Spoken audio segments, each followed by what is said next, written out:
The strongest and sadly the only hook that this anime has to offer is the world building. Everything else from the writing and the characters are mostly average. They're not bad, just average. And maybe in a season 2, because there's still room to grow, there's much to be explored. So in a season 2, they can totally make the characters and the writing much more interesting. But this is a season 1 review.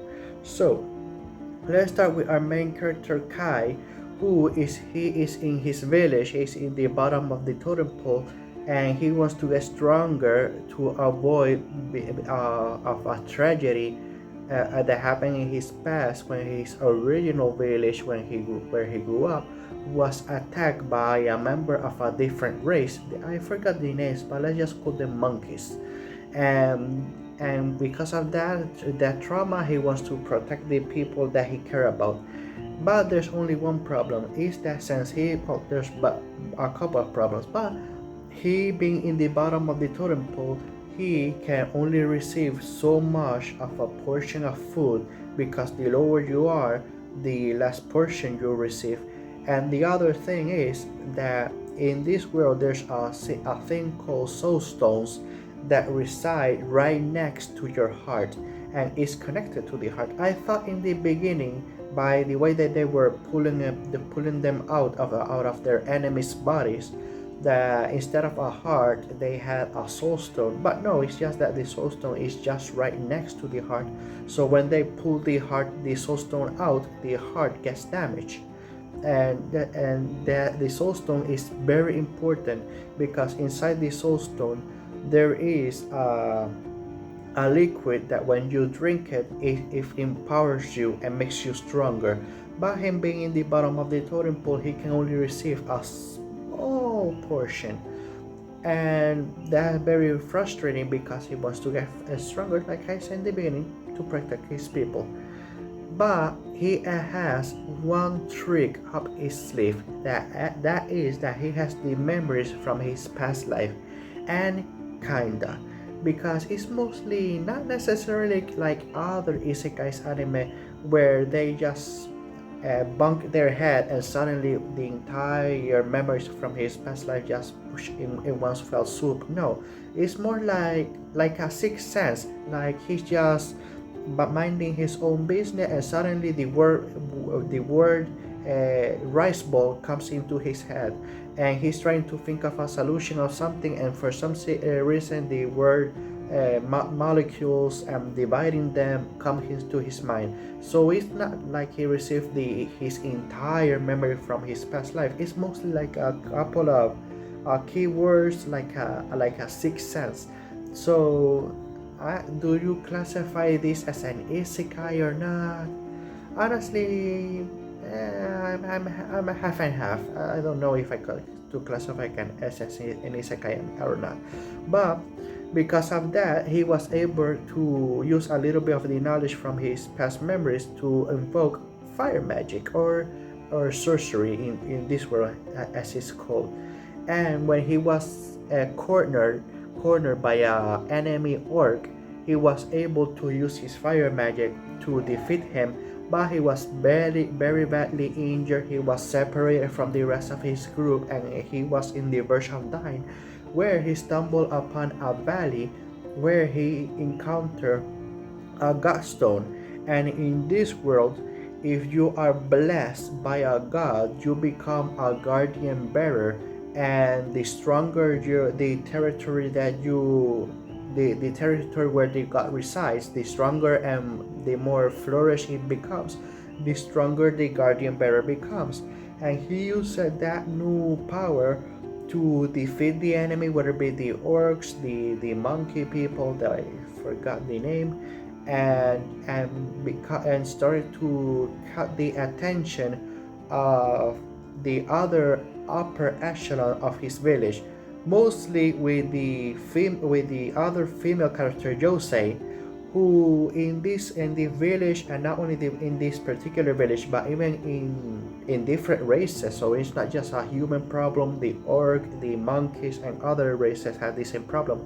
that because she's a woman, and even though that she's a guardian, she's looked down upon, and she is frustrated because she wants to help the village. She wants to fight. She wants to where the guardian stone of her god is located. She wants the location to prosper.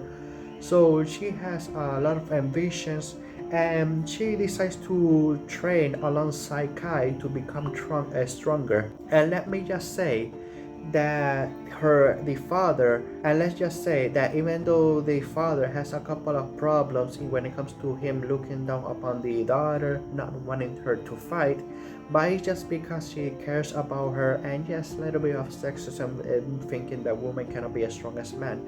But honestly, the village chief, I actually quite like him because he is actually a very competent leader. At the beginning, I thought that he was going to be a arrogant jerk or something, because how in the beginning the whole, if you're in the bottom of the totem pole, you receive less food and such. But no, is established that way for a reason, making the strong even more stronger. And he's a very good leader. He cares about his people. He does make very wise decisions, and he doesn't let emotions cloud his mind.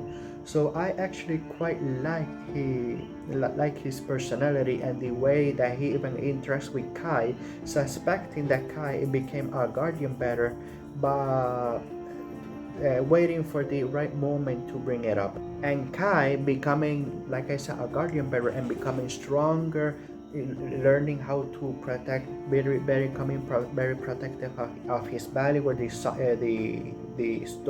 god stone resides, and everything. He invokes using memories from his past life with the whole cutting molecules. He learns how to make like an invisible blade that can cut through molecules. And after that happens, I thought to myself, why even use a sword? Because I get it. When he wants to maintain himself on the down low when it comes to his newfound strength. So when he's in front of from his village, when he's in front of the people, okay, I get it, using a sword and everything. But when he's by himself, I don't know why he still continues to use a sword, because that invisible molecule cutting blade is a one-shot kill. So he still needs a little bit of growth when it comes to strategy when fighting the enemy. But other than that, there's a lot of things about the world building, how you can also, when it comes to because it's not just humans, other races, the orcs, the monkey, and other races, halflings, they can also become guardian bearers. And there's a way that you can, in order to weaken the guardian bearer, you can curse the stone by spilling blood, covering it with mud, and putting stakes around it. Is very quite interesting, and how the different races work. And even by the end of the last episode, in the last minute, we can see that Kai is in the prospect of becoming let's say a new village chief, making his own unique village in the valley where he custom resides, because now he has halflings, and now a different race. I forgot the deer people that has the antlers. I don't know the exact name of the race, but it looks like he's going to become a new chief and create his own village. So this anime is quite good with the world building and everything, but the characters, like I said in the beginning, leave much to be desired. But in a second season, I can totally see many characters becoming more interesting, better writing, and everything else. So I am going to give this anime a score of 6, a 6 out of 10. I see the potential for this anime to get better, and I hope that this gets a season 2. So have a good day, have a good night, wherever you're from, and see you next video.